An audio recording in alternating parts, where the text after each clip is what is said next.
নাম কি ভাই তোমার? ভাই আমার নাম যতনশীল। বাড়ি কোন জায়গা? চন্দ্রপুর ঝিলে ভাই। আচ্ছা, ঘটনাটা দিয়ে কি দিছে? অ্যাকচুয়ালি যেহেতু এটা আকৃতিটা ছিল বোমের, ঠিক আছে, এই কারণে আমরা বোম অনুসারে ট্রিট করেছি। অ্যাকচুয়ালি বোম কিনে আমরা প্রাথমিকভাবে তো মানে বোঝা যাচ্ছে যে এটা বোমের মতো, তেমন এক্সপ্লোসিভ কিছু নাই মনে হয়। ডিবি দিয়ে এরকম শক্তি দিয়ে একসঙ্গে আমরা এটা তল্লাশি করেছি। এখন অবধি মানে এটাতে ভয়ের কিছু নেই।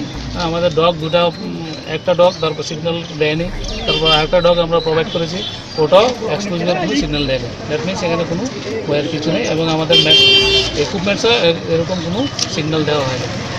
তথাপি আমাদের ট্রেনিং, আমাদের যেটা কর্তব্য এটা আমাদের ফার্দার ইনভেস্টিগেশন করবো, সেই জায়গায় নিয়ে পাবলিক প্লেসে আমরা এটা করবো না।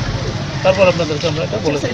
আমরা খবর পাইছিলাম যে ওসি উদয়পুর ওসি সাহেব উনি বলছিলেন যে একটা ইনফরমেশন আছে বোম কল। আমরা এখানে আসলাম, ওনার কথা অনুসারে আমরা এখানে আসলাম, সার্চ করলাম। সার্চ করার পরে দেখলাম যে একটা সেলুন আছে মার্কেটের মধ্যে, ওই সেলুনের মধ্যে দুটো সুতলি বোম। তারপরে এটা আমরা এখন চেষ্টা করলাম যে জানার জন্য অ্যাকচুয়ালি কি বোম না অন্য কিছু। আমরা ট্রাই করার পরে দেখলাম যে তেমন কিছু না, তবে ফার্দার ইনভেস্টিগেশনের জন্য আমরা এটা নিয়ে যাচ্ছি। ওখানে নিয়ে যাওয়ার পরে এটা আমরা বলতে পারবো জিনিসটা কী।